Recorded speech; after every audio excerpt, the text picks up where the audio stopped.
ഇടുക്കി ജില്ലയിൽ മണ്ണിടിച്ചിലിന് ശമനമുണ്ടെങ്കിലും മഴ തുടരുന്നതിന്റെ ഭാഗമായി ഏർപ്പെടുത്തിയ ഗതാഗത വിനോദസഞ്ചാര വിലക്കുകൾ തുടരുകയാണ്. മഴക്കെടുതിയിൽ വീട് നഷ്ടപ്പെട്ടവരെ പുനരധിവസിപ്പിക്കാൻ സർക്കാർ ഭൂമി കണ്ടെത്താനും തകർന്ന 117 റോഡുകൾ യുദ്ധകാലാടിസ്ഥാനത്തിൽ പുനർനിർമ്മിക്കാനും മന്ത്രിതലത്തിൽ ചേർന്ന യോഗം തീരുമാനിച്ചു. അതേസമയം ഇടുക്കിയിലെയും മുല്ലപ്പെരിയാറിലെയും നിലവിലെ ജലനിരപ്പിൽ ആശങ്കപ്പെടേണ്ട സാഹചര്യമില്ല എന്ന് അധികൃതർ അറിയിച്ചിട്ടുണ്ട്. ഇടുക്കി ജില്ലയിൽ ശക്തമായ മഴ തുടരുന്നതിനാൽ റെഡ് അലർട്ട് പ്രഖ്യാപിച്ചിരിക്കുന്നതിന്റെ പശ്ചാത്തലത്തിൽ ജില്ലയിലെമ്പാടും അതീവ ജാഗ്രതയാണ് ഏർപ്പെടുത്തിയിരിക്കുന്നത്. മണ്ണിടിച്ചിൽ സാധ്യത നിലനിൽക്കുന്നതിനാൽ ദേശീയപാത 85-ൽ നേര്യമംഗലം മുതൽ അടിമാലി വരെയുള്ള രാത്രികാല ഗതാഗതം പൂർണ്ണമായും നിരോധിച്ചിരിക്കുകയാണ്.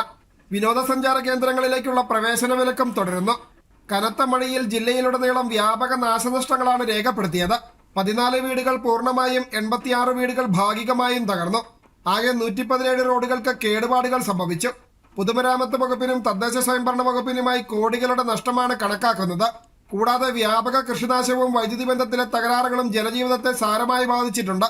ദുരന്ത സാഹചര്യം വിലയിരുത്താൻ ജില്ലയുടെ ചുമതലയുള്ള മന്ത്രി അനൂപ് ജേക്കബിന്റെ അധ്യക്ഷതയിൽ ഓൺലൈനായി അവലോകന യോഗം ചേർന്നു.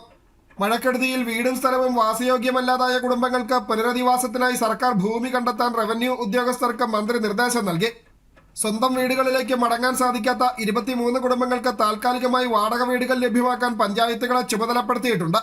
തകർന്ന റോഡുകളിലെ ചെളിയും മണ്ണും നീക്കി ഗതാഗതം പുനഃസ്ഥാപിക്കാനുള്ള നടപടികളും വേഗത്തിലാക്കും.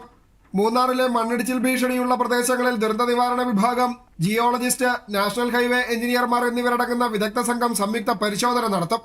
നിലവിൽ ജില്ലയിലെ പ്രധാന ഡാമുകളിലെ ജലനിരപ്പ് ആശങ്കാജനകമല്ലെന്ന് KSEB അറിയിച്ചു.